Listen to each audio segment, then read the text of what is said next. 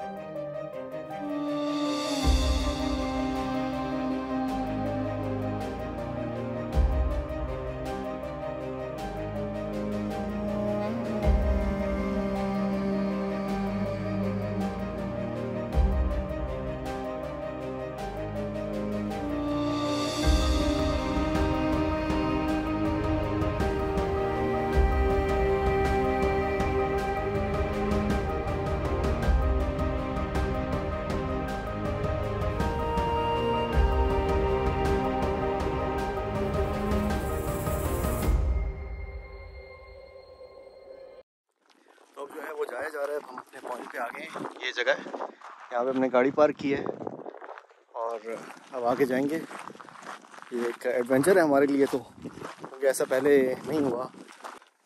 अभी से हालत टाइट हो रही है, ये देख रहे हैं अमजद भाई, हालात ठीक है?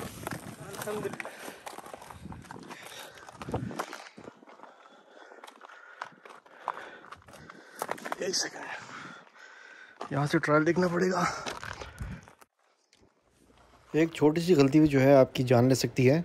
ये पत्थर बहुत ही अनस्टेबल है, तो बड़े ध्यान से आपको चढ़ना पड़ता है, क्योंकि पहाड़ बिल्कुल इंक्लाइंड है और एक पत्थर फिसलने से आप गिर सकते हैं नीचे। देखिए जी, एक बिलिसान यहाँ पे। हाय जितला में नाज़ेत वल्ला, हाँ यहाँ से भी निकल सकते हैं, निकालने के। और एक ऊपर है यहाँ पे, तो चलें देखते हैं किसमें से निकलेगा। ये देखिए इस तरह निकलता है तेल रोगन बिल लिसान का। माशाल्लाह तबारकल्लाह। इस किस्म से हम लोग कलेक्ट करते हैं। और ये देखें, ये है बेलिसान का पौधा। और आप देख सकते हैं कि कितनी ऊंचाई पे है। तो एक्सट्रीमली रेयर ट्री है ये चेक करें।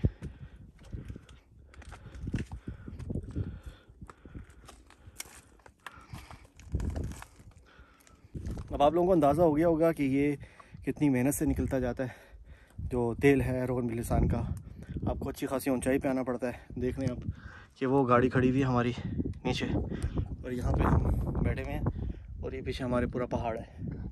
तो बहुत ही एक्सट्रीम डिफ़िकल्ट जॉब है ये जो मेरे दोस्त हैं यहाँ पर, यहाँ के लोकल हैं, मैं इन्हीं को बोलता हूँ कि आप लोग निकालें, क्योंकि इनको तजर्बा भी है और उनको पहचान भी है।